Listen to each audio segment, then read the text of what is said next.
राज्यस्तरीय शालेय बॉक्सिंग स्पर्धेचे उद्घाटन महिला व बालविकास मंत्री आदिती तटकरे यांच्या हस्ते संपन्न।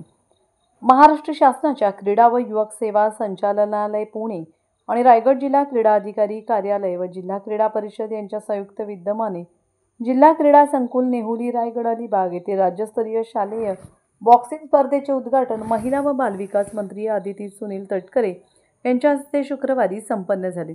यावेळी अपर जिल्हाधिकारी सुनील थोरवे, जिल्हा व महिला बालविकास अधिकारी निर्मला कुचिक, जिल्हा क्रीडा अधिकारी प्रकाश वाघ यांच्यासह तालुका क्रीडा अधिकारी आणि प्रशिक्षक व खेळाडू उपस्थित होते।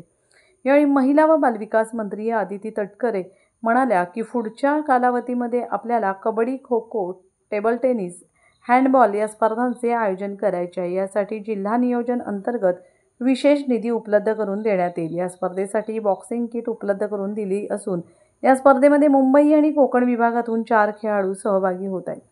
पुढच्या कालावधीमध्ये आपल्याला ही संख्या अधिकाधिक वाढवायची आहे। यासाठी क्रीडा विभागाने अधिकाधिक काम करण्याची आवश्यकता आहे। गेल्या 2 वर्षांमध्ये रायगड जिल्ह्यातून 8 खेळाडूंना शिवछत्रपती राज्य क्रीडा पुरस्काराने सन्मानित करण्यात आले आहे। माणगाव येथे अतिरिक्त विभागीय क्रीडा संकुलनासाठी आपण प्रयत्नशील आहोत व या 3 दिवस चालणाऱ्या स्पर्धेसाठी राज्यभरातून 252 खेळाडू सहभागी झाले आहेत।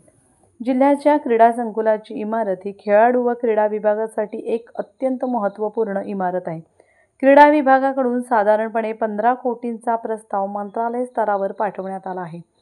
जिल्ह्याच्या मुख्यालयाच्या ठिकाणी असलेली क्रीडा संकुलाची इमारत ही सर्व सोयी सुविधांनी सुसज्ज असणे गरजेचे आहे। या क्रीडा संकुलात खेळाडूंसाठी चांगल्या पद्धतीची सुविधा निर्माण करून दिल्या जातील। इथे येणाऱ्या खेळाडूंना राहण्याची व्यवस्था निर्माण करून दिली जाणार आहे।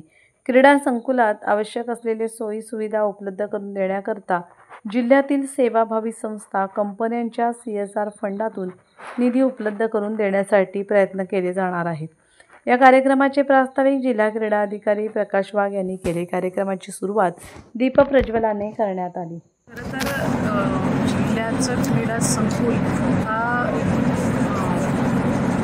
खेळाडूंसाठी, क्रीडा विभागासाठी एक अत्यंत महत्त्वपूर्ण असं खरं तर ती इमारत आणि ते इन्फ्रास्ट्रक्चर असतं। आता साधारणपणे 15 कोटीचा प्रस्ताव हा जिल्हा क्रीडा विभागाकडून हा क्रीडा मंत्रालयापर्यंत गेलेला आहे।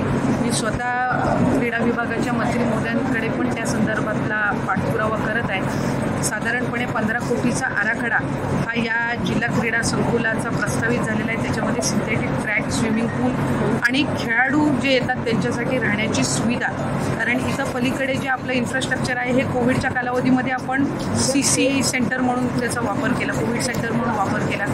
इलेक्शनच्या कालावधीमध्ये काउंटिंगसाठी वापरलं जात असतं। खरं तर गेल्याही वेळेला आम्ही एक केलं होतं की आता आपण क्रीडा संकुल ह्या प्रशासकीय आणि या इलेक्शनच्या ह्याच्यासाठी वापरणं कुठंतरी बंद केलं पाहिजे।